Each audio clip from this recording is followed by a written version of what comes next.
Good morning. I thank you for asking me to speak on the 10th martyrdom anniversary of Nawab Akbar Bugti, who was an elder Balochistan statesman and former governor and chief minister of Balochistan. He was my biological grandfather and was also the father of Baloch nation. I thank Ambassador Hussain Haqqani, Mr. Peter Tatchell, Arif Jamal, and all those who are here for their kind presence. Thank you for being here to remember and pay tribute to Shaheed Nawab Akbar Bugti for his struggle and sacrifice for a better future of Baloch nation. 10 years ago, today, Pakistan Army brutally assassinated one of the greatest friends of the civilized world and the leader of a secular Baloch people who are the only natural allies of the Western world in a region ridden with religious extremism and terrorism. He started a struggle which is not only for a better and bright future for his people, but also for lasting peace and stability in the region. Shaheed Nawab Akbar Bugti laid the foundations of the Baloch movement with his struggle and great sacrifice. Nations are known by their leaders, those who they choose to represent them and lead them out of the darkness and suffering to a peaceful and bright future. Shaheed Nawab Akbar Bugti was our elder leader who devoted his life to the betterment of the Baloch future, and the aim of his life was to see the Baloch people as a free and prosperous nation. Nawab Akbar Bugti and the sacrifices of the Baloch martyrs have put the Baloch movement in a position where it has become impossible for oppressive Pakistani state to crush it or stop it from reaching its goal of an independent Balochistan, no matter how much force they use. Thousands of Baloch youth, children, women, and elders have been killed as a result of state aggression. Baloch political activists are abducted, killed, and dumped almost on a daily basis. Ambassador Power, during her activist years, had a reputation for giving voice to the voiceless. I really wished she had spoken out on the crimes against humanity and war crimes committed by Pakistan on the people of Balochistan. However, I will still thank Ambassador Power as she tweeted when liberal Karachi activist Sabeen Mahmood was killed in April last year by Pakistani secret services. They did not want her to host an event on victims of enforced disappearances in Balochistan and killed her when she defied them. Pakistani army and intelligence services want to give away the Gwadar port to China against the interests of the Baloch people and against the interests of forces of global democracy and freedom. This is the most serious threat facing the Baloch people and the region today. China wants to take away Gwadar as part of its strategy of String of Pearl, naval bases on the rim of the Indian Ocean. Pakistani crimes against humanity are a shocker for the global community. Execution-style extrajudicial killings, arbitrary detentions, torture, kill and dump, and burying in mass graves have become routine. Burning of entire villages, killing livestock, use of aerial bombardments, poison gases have all become routine issue amid Pakistani press blackout. During the last 5 years, large numbers of Baloch ethnic journalists fell prey to Pakistani killing machine.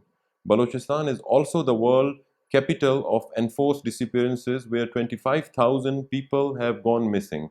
As many as 6,000 people were killed and dumped in the last 5 years. Let me tell you, the winds of change are blowing across South Asia and Southwest Asia. I am thoroughly indebted to the leader of the world's largest democracy, Prime Minister Narendra Modi, for openly condemning Pakistan for its atrocities in Balochistan. Mr. Modi also called for the freedom of Balochistan from the ramparts of the historic Red Fort. Prime Minister Modi has acted to fulfill his international role of responsibility to protect, commonly called R2P, under the new norms of international law. States do have the right to intervene by all possible means when a helpless people, in the case the Baloch of Balochistan, are subjected to war crimes, crimes against humanity, and are facing a genocidal situation. The right to humanitarian intervention as a concept was born out of the tragedies that befell Rwanda and the Balkans a quarter century ago. The expression responsibility to protect was drafted by the International Commission on Intervention and State Sovereignty, ICISS. The report of the ICISS proposed that when a state fails to protect its people, either because of lack of ability or because of a lack of willingness, the responsibility shifts to the broader international community.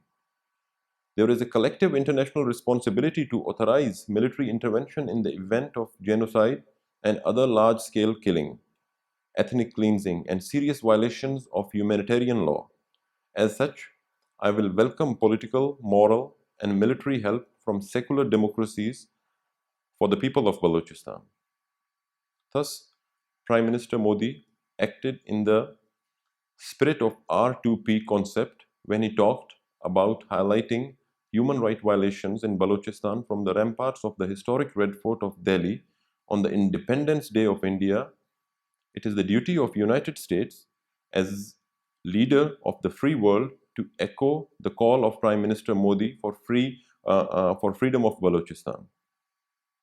US and India must work hand in hand with the freedom-loving forces of Balochistan to prevent Chinese imperial designs in the warm waters of the Baloch Gulf. The US and Western world needs to support the freedom struggle of secular Baloch people in order to defeat the evil designs by China and Pakistan in the region. I appeal to the US administration and lawmakers to follow suit. If India is the world's largest democracy, the US is the world's most powerful democracy.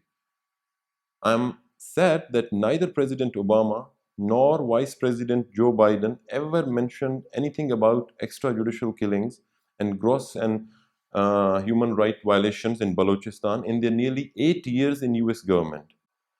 I would still like to appeal to President Obama, Vice President Biden, and Ambassador Power that it is never too late. I hope the new US president, whoever he or she may be, President Donald Trump or Madam Hillary Clinton, will turn a new leaf on Balochistan. Like the rest of the world, Balochistan is under threat of terrorism. Pakistan is an enabler of terrorism. American leaders must understand Balochistan is situated in an area of vital US interests, as the warm waters of the Gulf washes the 700-mile-long coastline of Balochistan. For far too long, US arms and ammunition have been used against the secular people of Balochistan. The concept of end use of US weapons should be a matter of concern of every American. The most important issue here is the US has an excellent law called the Leahy Law. I urge the US government to uphold the Leahy Law and punish the ISI, military intelligence, and Frontier Corps for committing tsunami of human rights violations and throwing the Geneva Convention to the wind in Balochistan. Just last month, during a hearing at the Congress, former diplomat Ambassador Zalmay Khalilzad called for sanctions against Pakistan. I think this is an excellent idea and I fully endorse it. I asked my American friends to think that while the army generals were busy in military operation against my grandfather and the Baloch people, at another part of Pakistan, in the city of Abbottabad, the very same army generals were working to provide a safe sanctuary to the worst enemy of United States, Osama bin Laden. In the eyes of Pakistani state, bin Laden was a saint for killing Americans, while my grandfather was a sinner as he wanted to defend the right of the Baloch people of Balochistan. My grandfather became suspect of Pakistani state because of his close friendship with Ambassador Robert Oakley and his ideas that matched with the US policies in the region. In addition to the US, I also call upon NATO countries and Israel to help defend human lives in Balochistan by upholding R2P. Here, I like to say I am indebted to members of the Congress, Dana Rohabarkar and Brad Sherman, who are both from the great state of California, for speaking out against Pakistani injustices in Balochistan. I'm also indebted to Tea Party members for fully supporting the idea of a free Balochistan. One of the founders of modern India, Mahatma Gandhi, said, "They may torture my body, break my bones, even kill me, then they will have my dead body, but not my obedience." This was exactly Shaheed Nawab Akbar Bugti's message to Pakistan 10 years ago. This is also the message of every Baloch to the rogue terrorist Pakistan today. In conclusion, I also again thank Prime Minister Modi for speaking out in favor of Baloch people. I hope the US President, either Obama or his successor, will help us and enable me to thank them too. In the end, I pay tribute to Shaheed Nawab Akbar Bugti and take the vow to continue his struggle for freedom of Balochistan. Long live Balochistan. Thank you very much.